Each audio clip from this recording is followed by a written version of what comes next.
The Pacific sky was bleeding red.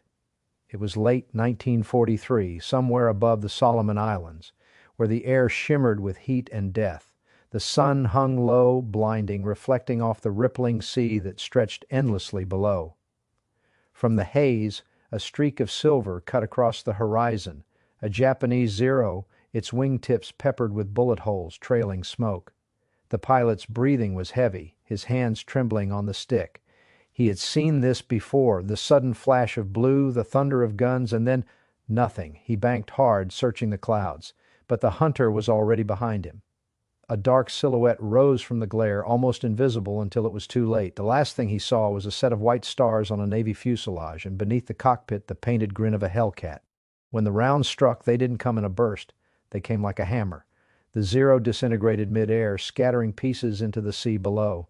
The blue aircraft climbed, its engine howling into the dying light. To the Japanese pilots, it became something almost mythical. The Blue Death, a machine that had no right to exist, faster, tougher, and somehow always one step ahead. The Americans called it the F-6F Hellcat, the successor to the struggling Wildcat that had been torn apart in the early months of the war. But to the men of the Imperial Navy, it was the first true sign that Japan's reign of the skies was ending. At first they didn't understand. The Zero had ruled for years, dancing circles around clumsy American planes. It was lighter, more agile, more graceful. But now something was different. Dogfights that once ended in easy victories were turning into desperate fights for survival. Pilots who once returned triumphant now vanished without a trace. Rumors spread through the squadrons like wildfire. Some said the Americans had created a monster, an aircraft that could absorb punishment no Zero could deliver. Others whispered that the pilots inside were something else entirely, men trained not just to fight, but to outthink their enemies. But what none of them knew was that the secret behind the Hellcat's rise wasn't mystical at all. It was a secret born in the design rooms of Grumman, forged in the heat of necessity, and hidden behind layers of armor and innovation. This was the plane that would break Japan's aerial dominance, not because it was faster or even prettier, but because it was smarter. As the wreckage of another Zero vanished beneath the waves, the message was clear. The hunter had become the hunted. And somewhere, in that endless expanse of Pacific sky, one question lingered among the survivors. Brr, would you have seen it coming? In the early months of 1942, the Pacific was a graveyard of American ambition. Island after island fell under the rising sun, its red insignia painting the skies in every direction. The Japanese Zero ruled above it all, swift, agile, and nearly untouchable. In those first encounters, U.S. pilots faced an enemy that seemed to defy the laws of flight itself. The Zero could climb faster, turn sharper, and kill before its target even realized it was being hunted. At Midway, Coral Sea, and Wake Island, American aircraft were shredded by Zeros that danced around them like ghosts. The pilots of the aging F-4F Wildcat fought bravely, but bravery couldn't match physics. In the words of one U.S. ace, it was like trying to knife fight a phantom. Back home, the Navy's design bureaus were desperate. Every report from the front told the same story. Japan's Mitsubishi A6M0 was lighter, deadlier, and terrifyingly efficient. The solution wouldn't come from a laboratory or a politician. It would come from a small team of engineers in Bethpage, New York. Grumman Aircraft Engineering Corporation had already built the rugged Wildcat, a plane loved by its pilots for one reason. It brought them home alive. Now they were tasked with designing something entirely new, not just a replacement, a reckoning. Their lead designer, Leroy Grumman, understood the stakes. He knew the next plane had to do more than match the Zero. It had to crush it. His team began working in secrecy through long nights, sketching designs on drafting tables while the war raged across the ocean. They weren't chasing beauty or grace. They were building a machine for survival, a predator in blue steel. Meanwhile, Japan celebrated its victories. To them, the Zero was a divine creation, the embodiment of Bushido in flight. It had been untouchable for so long that its pilots believed nothing could surpass it. Their air doctrine was built around that confidence. One-on-one combat, elegant turns, precision flying. But war, as history always proves, punishes arrogance. As 1943 dawned, the United States had begun to rebuild. Shipyards thundered day and night. Factories awakened with the sound of rivets and engines. Across the Pacific, a quiet shift was underway. America's industrial machine was no longer stumbling. It was roaring to life. And in one unremarkable hangar in Long Island, the roar would take shape. Engineers were crafting a new fighter that looked heavier, slower, even clumsy to the untrained eye. But within its frame lay something radical: power, protection, and vision. The Japanese didn't know it yet, but the balance of the air war was already tipping. The Zero's reign would not end in a single battle. It would die the moment the Hellcat took to the skies. The Pacific was about to meet its new hunter. By the spring of 1943, the Pacific Air War had entered a deadly rhythm. Dogfights raged daily above scattered islands whose names few Americans could pronounce: Bougainville, Rabaul, Guadalcanal. Each encounter was a brutal equation of altitude, sunlight, and seconds. For every American pilot who survived, there were 5 who didn't. The Japanese Zeros still commanded fear in every briefing room, every flight deck, every prayer whispered before takeoff. But change was coming, carried across the ocean inside wooden crates marked F6, F-3. The first Hellcats arrived aboard carriers like the USS Essex, their wings folded neatly, their deep blue paint glinting under the Pacific sun. At first glance, many pilots weren't impressed. Compared to the sleek Wildcat or the elegant Corsair, the Hellcat looked bulky, almost crude. It seemed less like a bird and more like a blunt instrument, a hammer meant for the sky. Yet those who flew it knew better. The moment the engine roared to life, something felt different. The Pratt & Whitney R2800 Double Wasp, 18 cylinders of raw fury, gave the Hellcat a growl unlike anything else in the fleet. Its frame, thick and heavy with armor, could absorb punishment that would have torn a Zero apart. And hidden beneath that armor was the beginning of its secret advantage: a new way of seeing. For the first time, American pilots could rely on something beyond reflex. The Hellcat's visibility was unmatched, a panoramic canopy that gave its pilot eyes on nearly every angle of attack. Add to that a rugged self-sealing fuel system, foldable wings for carrier operations, and firepower that could shred aluminum in seconds. 6 .50 caliber Browning machine guns synchronized like a single heartbeat. But the engineers at Grumman hadn't built this aircraft just to win duels. They built it to survive them. They understood something Japan had not: that wars of attrition are not won by aces, but by machines that bring ordinary men home to fight another day. Back in Japan, intelligence officers began hearing disturbing reports. American planes that refused to die, Zeros riddled them with bullets, only for the blue aircraft to limp away, still flying, still fighting. The enemy was learning. Worse, adapting. The first missions with the Hellcat were limited, escort runs, small-scale strikes, but every engagement carried whispers of something new. Pilots returned with claims that seemed impossible. It climbs like a demon. It dives faster than gravity itself. In Tokyo, the Imperial Navy dismissed these as propaganda. The Zero had been the pride of Japan for too long. Yet in the South Pacific, Japanese pilots were starting to notice the truth. The new American fighter wasn't just surviving, it was dominating. And as the months passed, the Zero's invincibility, the myth that had carried Japan through its early triumphs, began to fracture. The hunter's shadow was growing larger. The Hellcat was waiting, and soon it would strike. It began over the Philippine Sea. June 19, 1944, the day the skies themselves seemed to catch fire. To the men who were there, it would forever be remembered as the Great Marianas Turkey Shoot, though no one felt like laughing then. Before dawn, the decks of 15 American carriers thrummed with life. Mechanics fueled and armed hundreds of Hellcats, their blue fuselages lined in perfect rows, glinting under floodlights. Pilots climbed into their cockpits, adjusting oxygen masks, checking the 6 heavy Brownings that waited under their wings. The Pacific wind was hot and sharp. Somewhere beyond the horizon, Japan's remaining air power was preparing to strike back. For months, the Imperial Navy had been pushed further and further west, their pilots exhausted, their fuel reserves dwindling. But they still believed in the Zero, and they had one final chance to prove its supremacy. Hundreds of aircraft lifted off from their carriers, white suns painted on their wings rising into the morning light. They were coming for the American fleet. The first radar contacts appeared on the Hellcat scopes just before noon. Hundreds of enemy blips, a swarm moving fast. The call crackled through the radio. Enemy inbound, Angels 20. Hellcat squadrons scrambled from their decks, roaring into the open sky. High above the ocean, the two forces met. The Zeros came first, sleek and confident, diving from the sun. They still believed their speed and agility would carry the day. But the Hellcats didn't fight their way. They didn't turn and dance. They climbed, they rolled, they dove.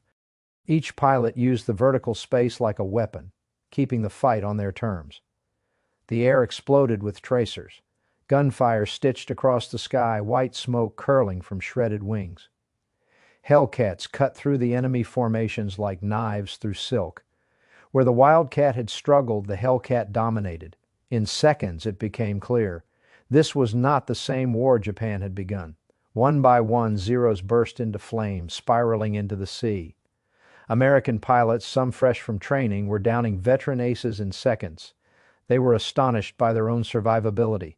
The hits that once would have been fatal barely scratched the Hellcat's hide. The armor held, the guns roared, and the Pacific sky filled with falling red suns.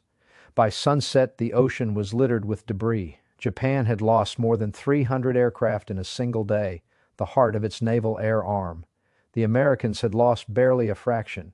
That day, the myth of the Zero died. But even among victory, one mystery lingered. Why did the Hellcat seem to anticipate its enemy's every move? How did its pilots react so fast, almost too fast to be human? The answer, as the Japanese would soon discover, was far more terrifying than they imagined. In the aftermath of the Philippine Sea, the Imperial Navy's Intelligence Division scrambled for answers. How had the Americans achieved such dominance, such precision? The reports from surviving pilots were contradictory and unbelievable. They spoke of Hellcats appearing from nowhere, guns already blazing, as if the enemy knew their flight paths in advance. Some swore that, even when they tried to ambush from behind, the blue fighters rolled out of reach before they could even fire. It felt less like a battle, more like a slaughter orchestrated from an unseen hand. The truth lay hidden not in the skies, but in a small humming device buried deep within the Hellcat's fuselage, an innovation so quietly introduced that most Japanese officers didn't even know it existed. The Americans called it the AN-AP-6 radar system, a compact marvel born from the same minds who had broken enemy codes and guided ships through the black of the Pacific night. While primitive by modern standards, in 1944 this technology was nearly science fiction. The Hellcat's radar could lock onto enemy aircraft in darkness, through cloud cover, even through blinding sunlight. It allowed pilots to track opponents before they could even see them. In the dead of night, where Zeros were forced to fly blind, the Hellcat's cockpit glowed faintly green, a spectral pulse guiding the pilot straight to his target. This was the deadly secret behind the Blue Death. The Japanese weren't just fighting men, they were fighting machines that could see through the dark. The F-6F had become not only a weapon of muscle and steel, but of perception, the first true step into the era of technological warfare. In Tokyo, the revelations sparked disbelief and dread. Engineers pored over fragments of downed Hellcats, prying at shattered panels and torn wiring. What they found confirmed their worst fears. The Americans had entered a new dimension of combat. No longer was victory decided solely by skill or courage. It was being determined by science, by innovation and precision the Japanese could not match. For the pilots of the Zero, this realization came too late. They were still bound by a code of honor that valued close, personal combat, face-to-face duels where victory was as much spiritual as physical. But the Hellcat pilots fought a new kind of war, cold and calculated, fought at the edge of visibility and beyond the limits of human instinct. That night, as the surviving Japanese crews gathered on their carriers, they stared into the black horizon where their comrades had vanished. The sky that once belonged to them now felt foreign, haunted by unseen eyes and mechanical ghosts. What would you have done in that moment to know your enemy could see you when you could not see him? By late 1944, Japan's air war was collapsing under its own weight. The same pilots who had once ruled the Pacific were now outnumbered, outtrained, and outmatched in every encounter. The once proud squadrons of the Imperial Navy had become shadows of their former selves, flying outdated Zeros against a machine that seemed almost invincible. Every sortie felt like suicide. Hellcats prowled the skies in disciplined formations, 3, sometimes 4 abreast, moving with the coordination of a single organism. Their pilots, guided by radar and radio coordination, hunted with ruthless precision. Japan's pilots, meanwhile, were flying blind, their communications faltering, their tactics crumbling. The shift was psychological as much as tactical. The aura of invincibility that had surrounded the Zero since Pearl Harbor was gone. New recruits were barely trained, often sent into battle after only a few hours of flight time. They faced opponents who had hundreds of combat hours and machines that could take twice as much punishment. It wasn't a fair fight. It wasn't even the same kind of war anymore. At dawn over Formosa, one young Japanese aviator wrote in his logbook, "We cannot see them. We hear them. Then we die." By the Battle of Leyte Gulf, the imbalance was absolute. The Hellcat ruled the air. Radar control from American carriers directed squadrons like pieces on a chessboard, intercepting raids before they ever reached their targets. The F-6F wasn't just a fighter now, it was the backbone of a system, a network of power that connected ships, pilots, and technology in perfect harmony. From above, Hellcat pilots could see everything. Enemy formations scattering, carriers burning, the Pacific turning to smoke and wreckage. Even when Zeros managed to score hits, the Hellcat's thick armor and self-sealing tanks refused to yield. Pilots who once feared flame and ocean now fought with a confidence bordering on inevitability. For the Japanese, it was the beginning of despair. Commanders turned to desperate measures, suicide missions, kamikaze strikes, and last-ditch tactics to stem the tide. But even those acts of sacrifice could not restore the balance. The Hellcat swatted them from the sky like flies, efficient, relentless, unyielding. The Blue Death had become more than a nickname. It was a prophecy fulfilled. The sky that had once belonged to Japan was now owned by the Hellcat, and every pilot knew it. In the silence after battle, with smoke curling over the horizon and the sea littered with wreckage, a few surviving Japanese pilots would look up through the haze and whisper to themselves, "How did it come to this? Can you imagine witnessing that? Watching your empire fall not to men but to machines that had outgrown you? When the echoes of the Philippine Sea faded, the Pacific entered its final merciless phase. Japan's aerial empire was shattered. By early 1945, the Hellcat had carved a path of destruction so complete that even American strategists were astonished. In less than 2 years, the F-6F had claimed over 5,000 aerial victories, more than any other Allied aircraft in the entire war. The balance of air power wasn't just tipped, it was obliterated. On every island, every carrier, the blue silhouette of the Hellcat became a symbol of inevitability. It wasn't glamorous like the P-51 Mustang, nor as fast as the Corsair, but it was unshakable, the workhorse of American victory in the Pacific. For Japan, the consequences were catastrophic. With their veteran aces gone and fuel reserves depleted, they turned to desperate measures. The once celebrated Zero was now forced into suicide roles. Kamikaze strikes that spoke more of tragedy than triumph.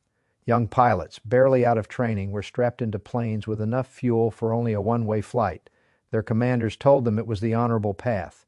In truth, it was the last gasp of an empire that had run out of options. The Americans, meanwhile, learned to respect the machine that had saved them. Pilots who once cursed the Wildcat's shortcomings now sang the Hellcat's praises. They called it the Ace Maker. Some said it forgave mistakes that would have killed them in any other fighter. Its thick hide, steady handling, and forgiving nature made even rookies deadly. But beneath the victory was a sobering realization. Technology had changed the nature of war forever. No longer was combat defined by the man in the cockpit alone, but by the systems guiding him, the information feeding him, and the science that made his survival statistically inevitable. As the war neared its end, Grumman engineers quietly began to look beyond the Hellcat. They were already sketching its successor, faster, sleeker, built for a new kind of sky where jet engines would soon scream instead of propellers. The age of piston-driven fighters was dying, just as surely as the empires they had once served.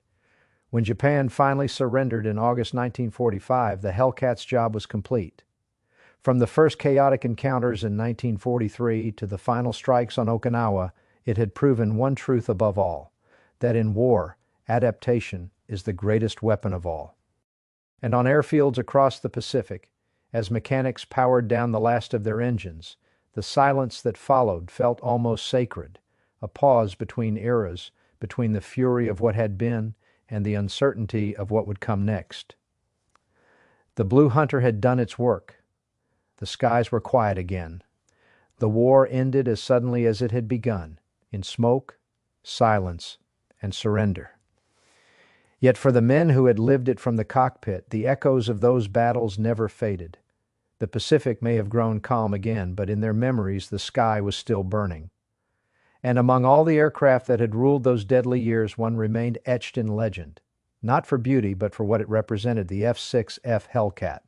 It wasn't the fastest plane, nor the sleekest.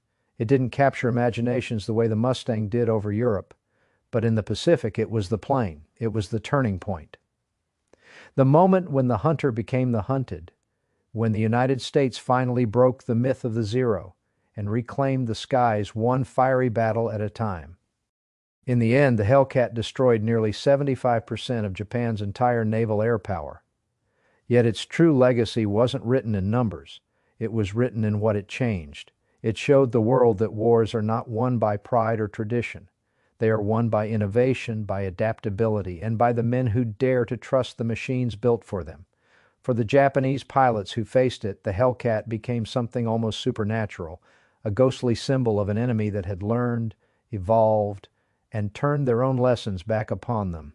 For the Americans who flew it, it was a guardian, a machine that could take punishment, carry them home, and give them a fighting chance to see another sunrise. After the war, many of those pilots returned to civilian life. Some never spoke of what they'd seen, but when they did, they always came back to one thing: how the Hellcat felt like more than metal and rivets. It was a companion, a shield, a second chance at survival in a sky where few got one. Today, when you see one gleaming in a museum hangar or roaring to life at an air show, it's hard not to imagine what it must have felt like to sit behind that canopy, engine rumbling beneath your boots, knowing that you carried the weight of a nation and the memory of every man who hadn't made it home. The Hellcat's secret wasn't just radar or armor, it was evolution, the understanding that survival depends on the courage to change. The Blue Death of the Pacific became the Blue Guardian of history. And as the waves roll quietly beneath those same skies, the question lingers, one as haunting as the first time that Zero fell from the clouds: do you think history could have gone differently?